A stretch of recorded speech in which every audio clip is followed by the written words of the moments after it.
So last night, I was working. Not that hard. I mean, let's be honest. What is this job?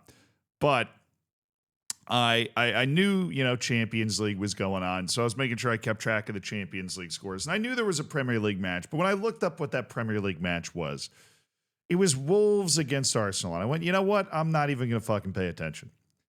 And then I cook some dinner. I sit down and watch my beloved Virginia Cavaliers basketball team put belt to ass against Georgia Tech. We were up 42-9 at one point. That was pretty sick. And then as I'm puttering around watching the other basketball games finishing eating my food that I was taking 2 hours to eat as a method of procrastination, I happened to pop open my phone. I gave it a nice little scroll, opened all of the apps I tell myself I'm not going to open just to waste time.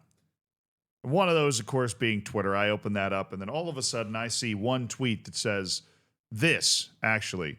Arsenal's a CIA experiment to see how far people can be pushed before straight up killing themselves.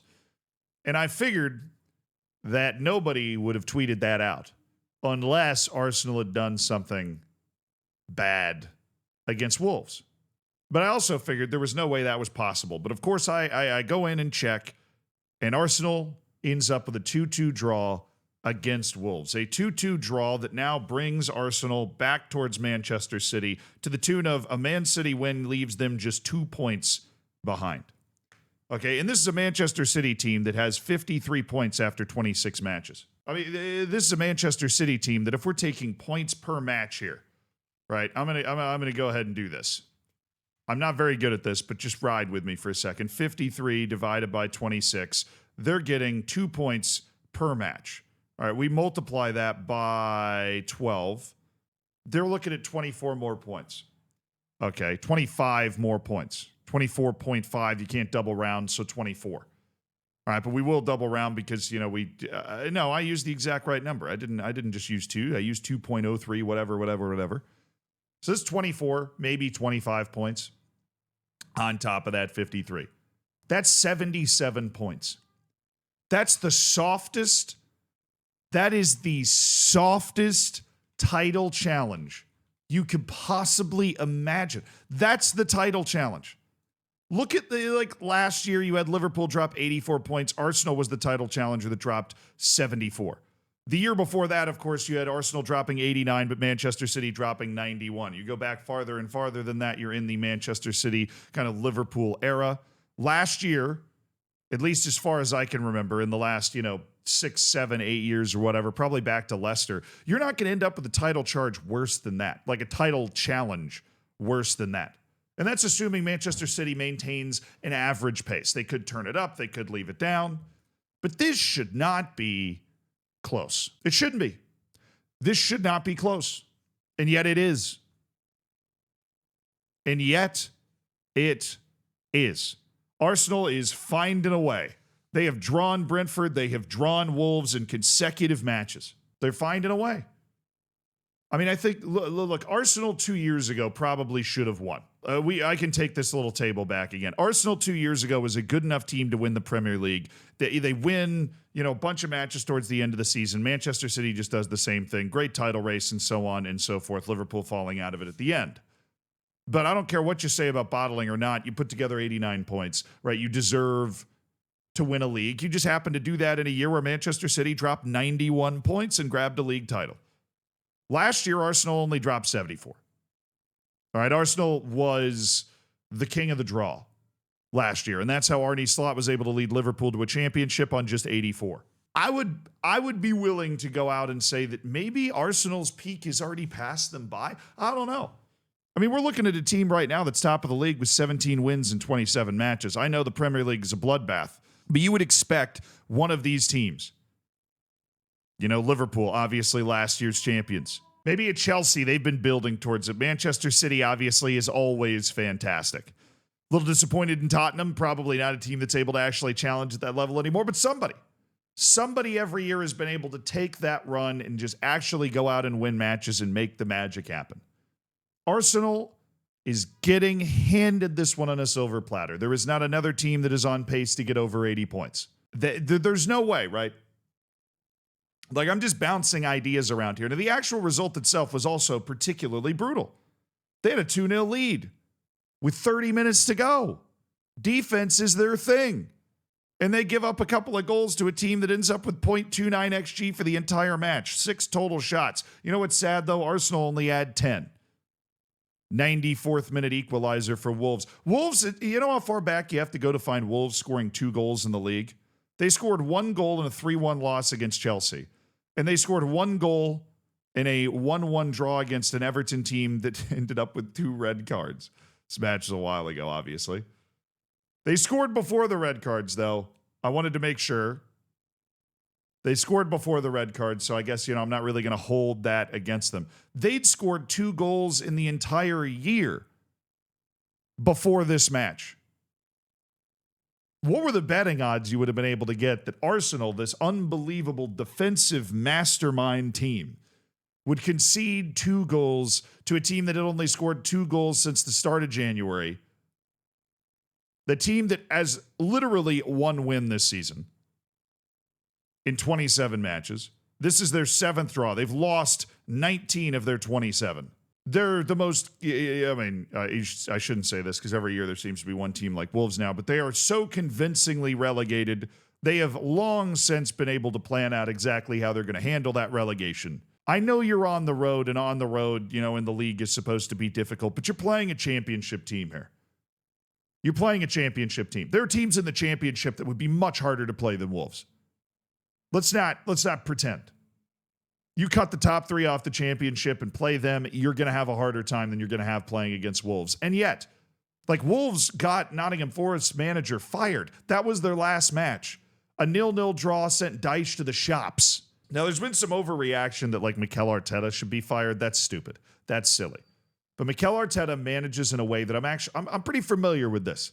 All right, ride with me for a second because I'm about to go out of the realm of football, but I'm coming back to it. I have been a fan of Virginia basketball for a long time. As I mentioned earlier, I went to the University of Virginia, love the Hoos, love watching Virginia basketball. We had a coach named Tony Bennett, who was our legend, right? Coached the team for nearly 20 years and had us top 20 in the country almost every year. Great coach. But there was an issue. The way Tony Bennett coached was to slow the game down. Less possessions. Lower our offense, but also really play fantastic defense and lower their offensive output even more. There is a problem, an inherent problem in sports when you do this. It makes sense. You want to take your time and get a good shot, and you want to play really good defense to try to stop them. But what is that problem? You're not able to blow teams away.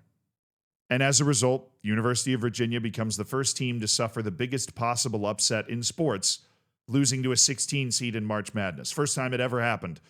Ever. The next year, though, we went on to win the entire championship, playing that same style. It doesn't mean it can't work, right? Because we won that championship and nobody can ever take it away from me.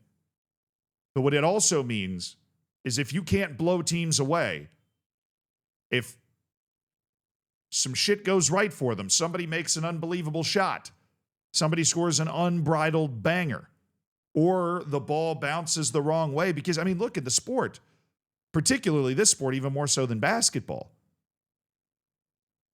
There's only a couple goals in the game.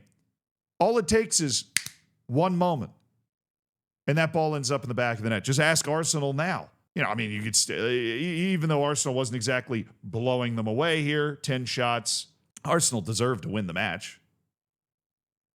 But when you play in a way that does not blow away the opposition, you give them the opportunity to pull off some bullshit.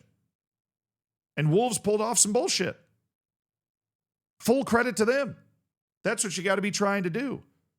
But the great teams, the Liverpools, the Manchester Cities of their prime, they were able to blow teams away to where you don't have to worry about it because it's already 4-0. And that's what happens to Wolves pretty consistently over the course of the season. 3-1, 2-0, 2-0 against Manchester City, that course on the road. I just ran into this looking for the Arsenal Wolves, the other game, the 4-1 loss against Manchester United. It's a great example. And then Arsenal's other match against Wolves. They didn't blow them away. They needed a 94th minute goal, if you forget, to be able to actually win this match. Arsenal feels like the best team in the Prem. And they've been unbelievable in the Champions League. And any idea that you need to fire Arteta in order to be able to win the big one, or that Arsenal is incapable of winning the league, is stupid. It's an unfounded idea. It's totally possible for them to do it.